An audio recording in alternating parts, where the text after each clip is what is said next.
જય શ્રી કૃષ્ણ. મારી ચેનલમાં આપ સૌનું હાર્દિક સ્વાગત છે.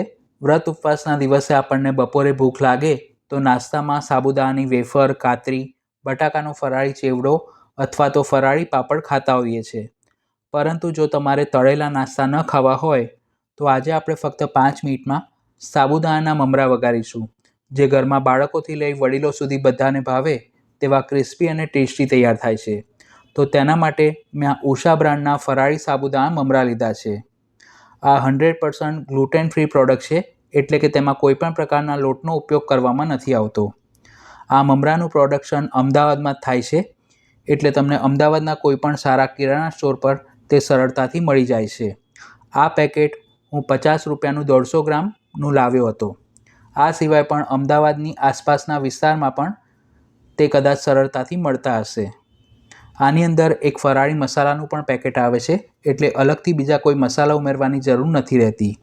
હવે ગેસ ઉપર આ રીતનું એલ્યુમિનિયમનું અથવા તો નોનસ્ટિકનું મોટું વાસણ મૂકી તેમાં સાબુદાણાના મમરાને કાઢી 2 થી 3 મિનિટ માટે ધીમા તાપે ડ્રાય રોસ્ટ કરીશું, એટલે કે તેને શેકી લઈશું. માર્કેટમાંથી આપણે મમરા કે પૌવા ખરીદીએ તો તેને વઘારતા પહેલાં તેને આ રીતે ગેસ ઉપર અથવા તો માઇક્રોવેવમાં શેકવા જરૂરી છે, એટલે તેમાં જો થોડો ઘણો પણ હવાનો ભાગ રહેલો હોય તો તે દૂર થાય. અને જો તમારે ત્યાં સરખો તાપ આવતો હોય તો તેને તડકામાં 2 થી 3 કલાક માટે મૂકી રાખશો તો પણ તે સરખા ક્રિસ્પી થઈ જશે. આ મમરાને વઘાર્યા પછી આપણે તેને 15 થી 20 દિવસ સુધી સ્ટોર પણ કરી શકીએ છીએ. મમરા સરખા શેકાય એટલે ગેસ બંધ કરી તેને 5 મિનિટ માટે રૂમ ટેમ્પરેચર પર ઠંડા થવા દઈશું.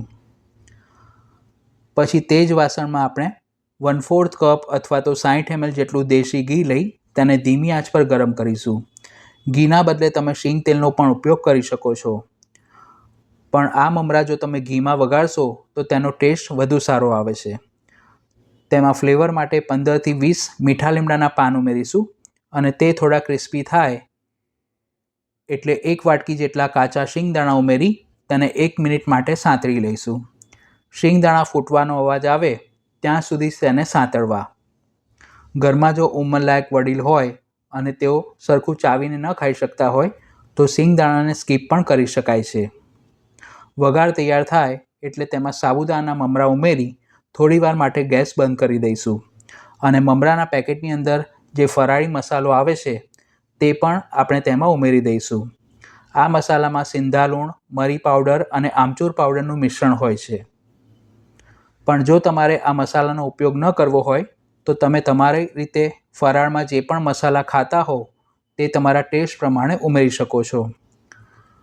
મસાલો અને વઘારને મમરાની સાથે સરખી રીતે મિક્સ કરી લઈશું અને ફરીથી ગેસ ચાલુ કરી તેને 2 થી 3 મિનિટ માટે ધીમા તાપે શેકી લઈશું, જેથી ઘી મમરામાં અંદર સુધી સરખું એબ્ઝોર્બ થાય અને મસાલા પણ મમરા ઉપર સરખા કોટ થઈ જાય.